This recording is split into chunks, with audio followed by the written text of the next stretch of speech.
Enendeni ulimwenguni kote mkawafanye mataifa kuwa wanafunzi wangu.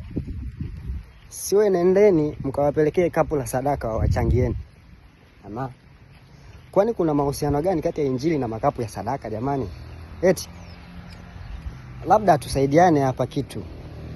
Kuna mahusiano gani kati ya kuhubiri injili na makapu ya sadaka? Unajua sasa hivi imekuwa kama desturi au kama mchezo fulani hivi, kiasi kwamba imeonekana kuwa ni kawaida kwamba ukihubiri lazima ubebe kapu la sadaka. Ukihubiri lazima utangulize bakuli la sadaka watu wakuchangia. Kana kwamba injili imekuwa ni omba. Sasa wewe ambao umebeba kapu la sadaka alafu unasema unahubiri injili, una tofauti gani na wale wanaoomba tu barabarani? Wewe una tofauti gani? Si yule mmoja tu. Tulichotumwa ni kuhubiri injili, kuambia watu waache dhambi, waokoke, wafanye yaliyo haki mbele za Mungu.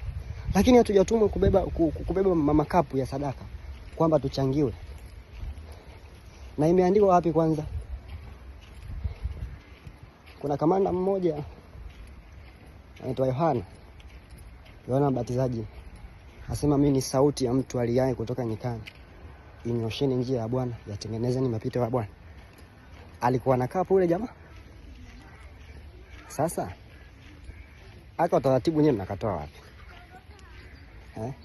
Hii desturi nyewe mmeikopi kutoka wapi? Tunamsoma kamanda mwingine, naweza nikamuita jasusi la Yesu. Mtume Paulo kati ya watu ambao wamepiga injili kubwa sana ya mataifa ni Mtume Paulo. Na ameandika nyaraka nyingi sana. Katika kitabu cha Agano Jipya ukiangalia nyaraka nyingi ameandika Mtume Paulo. Paulo ameenda kuhubiri watu wa mataifa mengi sana. Yule jamaa alikuwa na uwezo wa kutoka, tunazungumza kama ni Dar es Salaam, anatoka Dar es Salaam anaenda aidha Mwanza, anakaa hata miaka 4 kwa ajili ya kuhubiri injili. Na alipofika kule hakuwa anategemea mtu kwamba apewe sadaka ndio aishi, bali yeye alikuwa anawapa vitu wale ambao wanahubiria injili. Kwa maana wale aliowakuta anahubiria injili, lakini pia akiwakuta wenye uhitaji anawapatia vitu alivyonavyo. Huyu jamaa alikuwa anafanya kazi huyu.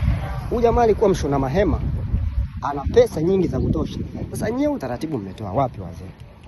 Eti kina Paulo sijui Zebedayo, kina Andrea sijui Elia huko mtaani.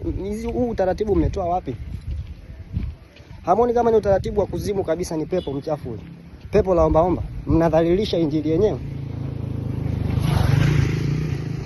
Siku moja katika maombi yangu nilimwambia Mungu, kama ukinipa nafasi siku moja ya kufanya injili aidha ya barabarani, mtaani, masokoni, stendi au nyumba kwa nyumba, basi bakuli halitakuwa kwenye mkono wangu wala sehemu yangu.